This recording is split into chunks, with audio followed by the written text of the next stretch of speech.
Now, let me give you some pointers to go on, because life can be tough. And it's only those of us who are tough on ourselves that we quit living a passive lifestyle, where we have to get tough on ourselves. Now, I'm going to give you some things here, 3 points about getting tough on yourself. Number one, you got to understand this about life. God never intended you to have enough time to do everything you want to do.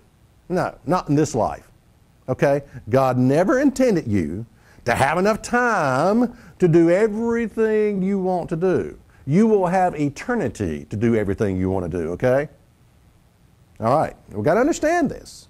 You're going to have eternity to do everything you want to do, okay? Now, why did God never intended for you to have enough time to do everything you want to do? The reason is because He wants you to choose what's really important. See, chances are you're doing a lot of things that's just not that important. You think it's important, but it's not.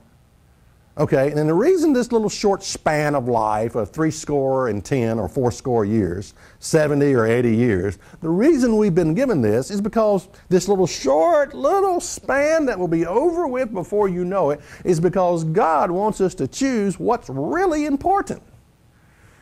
And most of us go through life thinking the irrelevant is important, okay? All right, second thing that we need to understand is that getting old is the greatest evangelistic tool out there. It really is. I mean, getting old is the greatest evangelistic tool out there.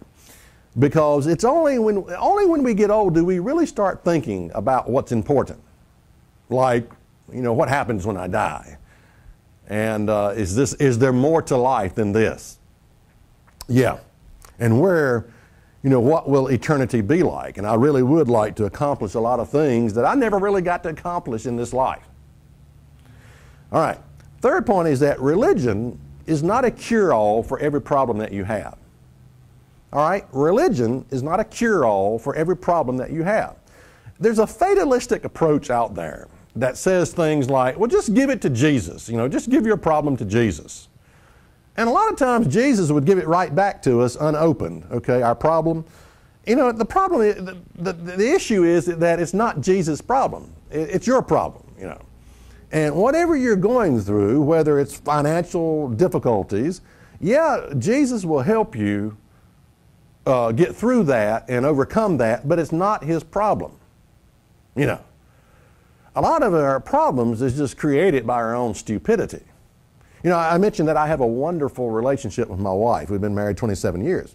All I would have to do to totally screw that up is just go out and maybe commit adultery. One stupid decision could ruin my entire marriage.